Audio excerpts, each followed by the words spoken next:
আজ আমরা চলে এসেছি নামচির সবচেয়ে জনপ্রিয় এবং আকর্ষণীয় স্থান চারধাম ঘুরতে।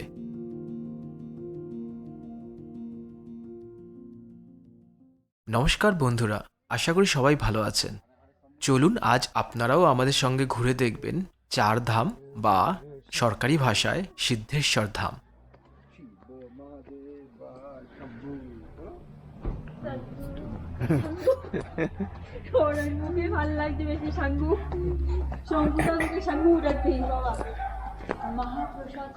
সিঁড়ি ধরে উঠেই বাঁদিকে রয়েছে টিকিট কাউন্টার। টিকিটের মূল্য মাথাপিছু 50 টাকা, আর 50 টাকা দিতে হয়েছে গাড়ি পার্ক করার জন্য। বিশাল বড় মন্দির কমপ্লেক্সের একটা রেপ্লিকা এখানে রাখা রয়েছে। এটিকে দেখে আইডিয়া করতে পারবেন যে মন্দির চত্বরের ভেতরে কোথায় কিভাবে দেখবেন। মন্দির চত্বরে প্রবেশ করতে হলে অবশ্যই জুতো খুলে প্রবেশ করতে হবে। তার জন্য রয়েছে জুতো রাখার সুব্যবস্থা। জুতো রাখার জন্য কোনো পয়সা দিতে হবে না। আপনি যদি পুজো দিতে ইচ্ছুক থাকেন তাহলে এই যে ডান দিকে স্টলগুলো রয়েছে, এখান থেকে পূজা সামগ্রী কিনে মন্দির চত্বরে প্রবেশ করতে হবে। না হলে আপনাকে আবার ফিরে এসে এই পূজা সামগ্রী সংগ্রহ করতে হবে।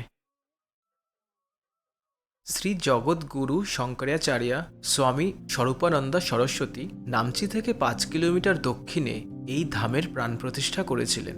তৎকালীন মুখ্যমন্ত্রী শ্রী পবন চামলিংয়ের উপস্থিতিতে 2011 সালের 8ই নভেম্বর এই ধামের প্রাণ প্রতিষ্ঠা করা হয়েছিল।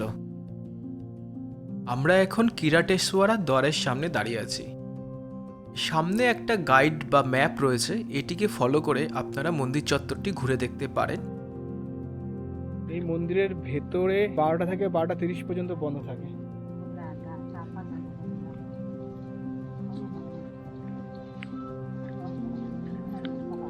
আমরা খানিকটা এগিয়ে এসে সিদ্ধেশ্বর দ্বার দিয়ে মন্দির চত্বরে প্রবেশ করছি।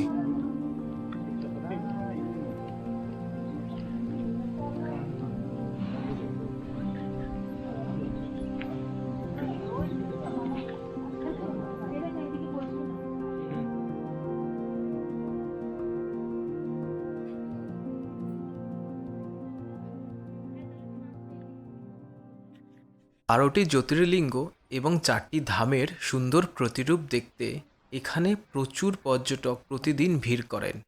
বুদ্ধাকে বলেছে না, ওই জন্য বৃষ্টি হয়ে চলেছে।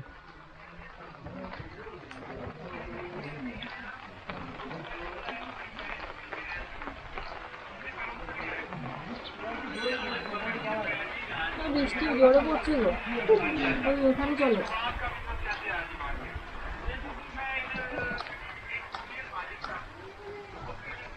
নামচির এই সিদ্ধেশ্বর ধাম বা চারধাম নামচি ভ্রমণের ট্যুরিস্ট লিস্টে অবশ্যই আপনাদের রাখতে হবে। ওই যে মাঝখানে যে ইটা আছে ওটার ওয়েট কিছু না হলে প্রায় 30 থেকে 35 কেজি ওয়েট। আমি তো হালকা করে দিচ্ছি, সেদিকে যাচ্ছে না।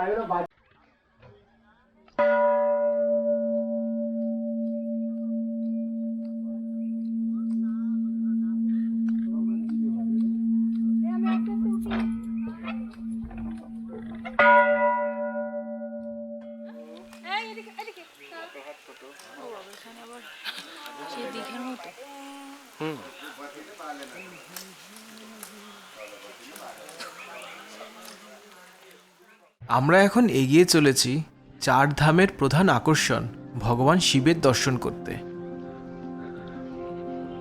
এরকম পরিষ্কার থাকলেও হবে, এরকম পরিষ্কার থাকলেও হবে। হ্যাঁ,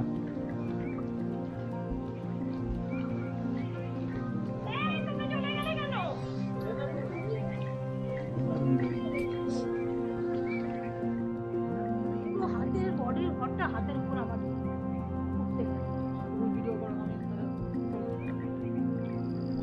দূর থেকেই দেখা যাচ্ছে এত বিশাল মূর্তি। জানেন এই মূর্তিটির হাইট কত? জানলে কমেন্ট করে জানাবেন।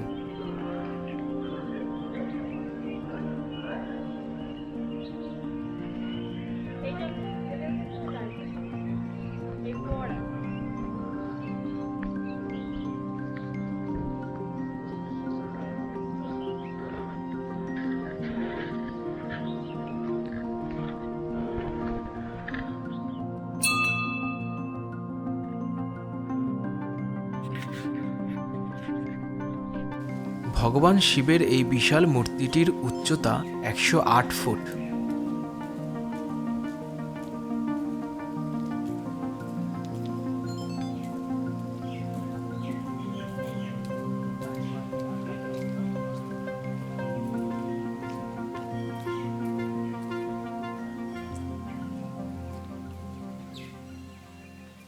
সমুদ্রপৃষ্ঠ থেকে প্রায় 5,500 ফিট উচ্চতায় অবস্থিত নামচি শহরটি ধর্মীয় ভাবাবেগ এবং সংস্কৃতির জন্য অত্যন্ত জনপ্রিয়। চারধামটি হলো একটি তীর্থযাত্রা সহ সাংস্কৃতিক কেন্দ্র, যা স্লোফক হিল নামচিতে নির্মিত হয়েছে। নামচি কথাটির অর্থ জানেন? জানলে কমেন্ট করে আমাদের বলবেন।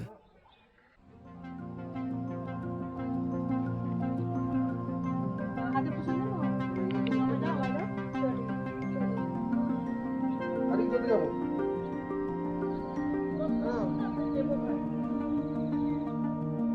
পরিবারের সঙ্গে কথা বলতে বলতে এই শিব মন্দিরের কারুকার্য আমরা দেখছি।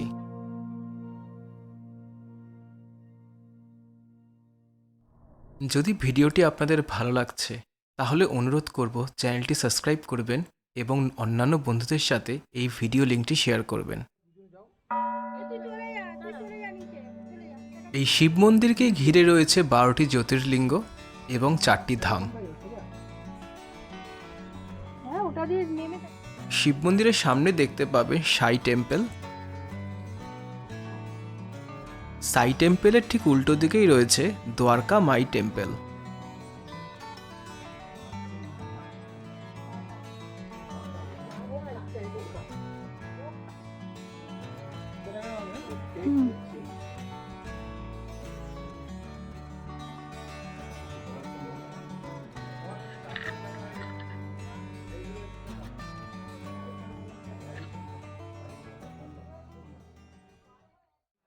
আমরা এই মুহূর্তে দেখতে পাচ্ছি দ্বারকা ধাম, অর্থাৎ দ্বারকা ধামের রেপ্লিকা। গুজরাটের দ্বারকা নগরীতে অবস্থিত শ্রীকৃষ্ণকে উৎসর্গকৃত দ্বারকা ধামের প্রতিরূপ এটি।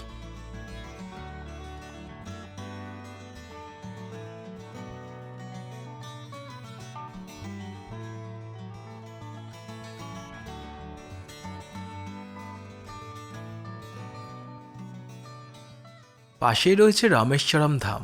চলুন আমরা এগিয়ে চলি এবং মন্দিরটিকে দেখি।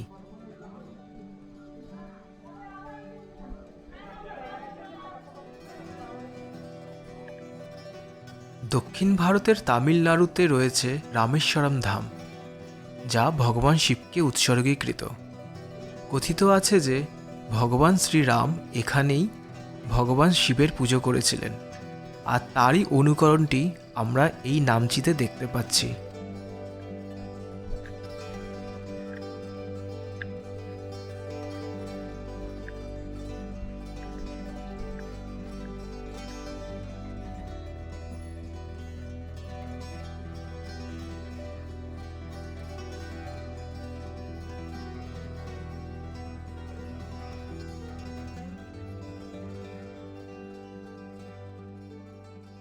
যদি ভিডিওটি আপনাদের ভালো লাগছে তাহলে অনুরোধ করব চ্যানেলটি সাবস্ক্রাইব করবেন এবং অন্যান্য বন্ধুদের সাথে এই ভিডিও লিঙ্কটি শেয়ার করবেন।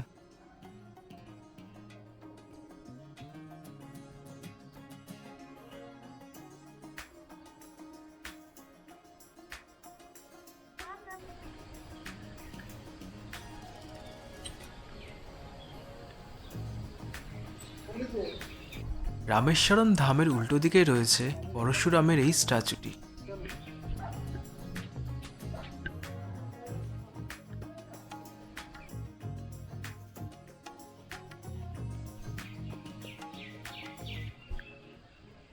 রামেশ্বরম ধামের পাশ থেকে চলে গেছে এই সিঁড়িটি, আর এই সিঁড়ি ধরে আমরা এগিয়ে গেলেই দেখতে পাবো ভগবান জগন্নাথ দেবের মন্দিরটি।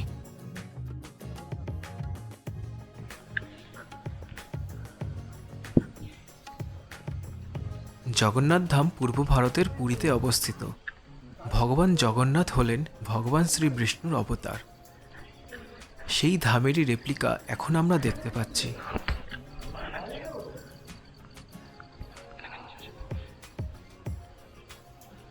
বলতে পারবেন কোন তিন ভগবানকে একসাথে জগন্নাথ ধামের মন্দিরে পুজো করা হয়? জানলে অবশ্যই কমেন্ট করবেন।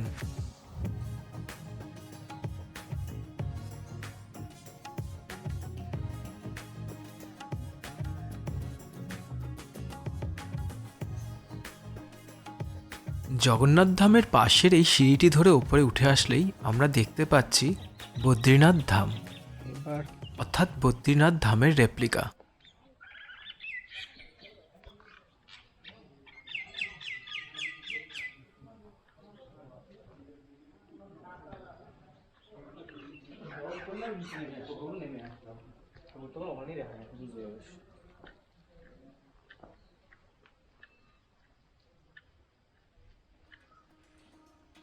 উত্তরাখণ্ডের বদ্রীনাথ বা বদ্রীনারায়ণ টেম্পেলের প্রতিরূপটি এখন আমরা দেখছি।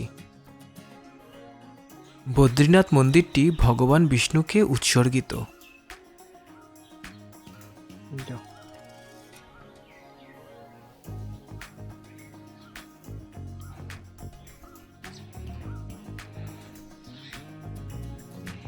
যদি ভিডিওটি আপনাদের ভালো লাগছে তাহলে অনুরোধ করব চ্যানেলটি সাবস্ক্রাইব করবেন এবং অন্যান্য বন্ধুদের সাথে এই ভিডিও লিঙ্কটি শেয়ার করবেন। 4টি ধাম দেখে আমরা যে দ্বার দিয়ে ঢুকেছিলাম অর্থাৎ সিদ্ধেশ্বর দ্বারের কাছে চলে এলাম।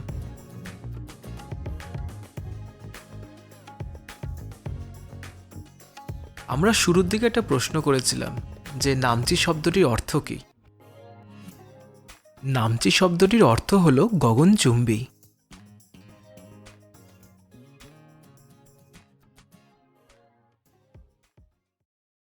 সিদ্ধেশ্বর দ্বার থেকে বেরিয়ে আমরা বাঁদিকে এগিয়ে চলেছি। সামনে দেখা যাচ্ছে হাওয়ানকুণ্ড। চারধাম থেকে এসে এই হাওয়ানকুণ্ড দেখতে পারেন, আর হাওয়ানকুণ্ড দেখার পরে চাইলে আপনি এখানে কাঞ্চনজঙ্ঘার ভিউ এনজয় করতে পারেন।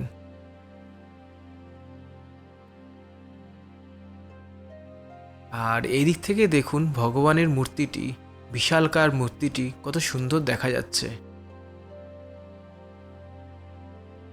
এতক্ষণ চারধাম ঘোরার পরে যদি ওয়াশরুম যাওয়ার দরকার হয় কারো, সেক্ষেত্রে এই হাওয়ানকুণ্ডের ডান দিক থেকে সোজা চলে যাবেন, ওয়াশরুম পেয়ে যাবেন।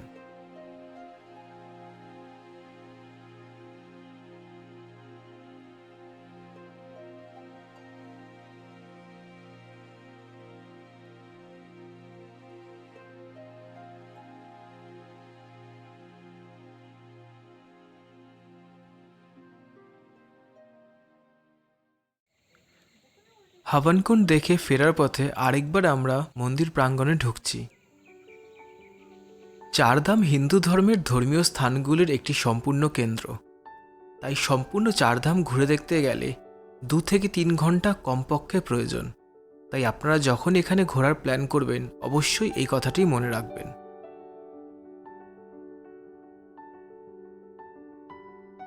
ভগবান শিবের মন্দিরের সামনে থেকে এই জায়গাটির ভিউ অসাধারণ লাগে, সেই কারণেই আমরা আরেকবার ফিরে এসেছি। এক জায়গায় দাঁড়িয়ে 4টি ধামের দৃশ্য সুন্দর, অপরূপ। আপনারাও নিশ্চয়ই আসবেন, আর আসলে আপনাদের কেমন লাগলো আমাদেরকে কমেন্ট করে জানাবেন।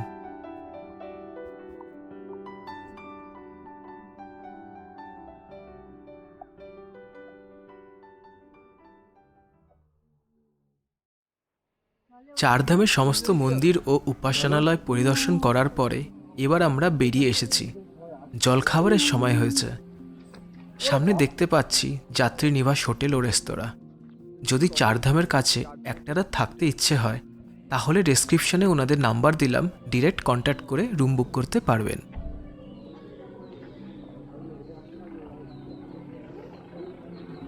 যেটা হচ্ছে সোজা চারধামে উঠে যাচ্ছে। এই রাস্তা ধরে চলে আসলেই আমাদের কিন্তু একটা সামনে সোজা রেস্টুরেন্টও আছে 2-3টে, তো চাইলে এখান থেকে রেস্টুরেন্টগুলো আমরা যেতে পারি। তো আমরা রাস্তা দেখিয়ে দিলাম যাতে আপনাদের পরবর্তী সময় অসুবিধা না হয়, কারণ আমাদেরকে তো লোককে জিজ্ঞাসা করে নিতে হয়েছিল।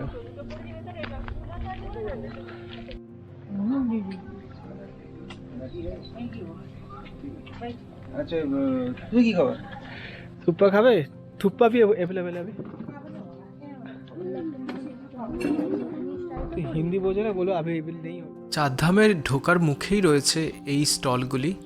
চাইলে আপনারা এখান থেকে কিছু গিফটস আইটেম কিনতে পারেন, বা যদি কিছু খাওয়ার জিনিস কেনার ইচ্ছে থাকে আপনারা কিনে নিতে পারেন। যারা ধর্মস্থানে ঘুরতে ভালোবাসেন তাদের জন্য এটা একটা অসাধারণ অনন্য সুযোগ, তাই নিশ্চয়ই চারধাম দর্শন করতে আসুন। আজকের মতো ভিডিওটি এখানেই শেষ করছি। ধন্যবাদ ভ্রমণেশা।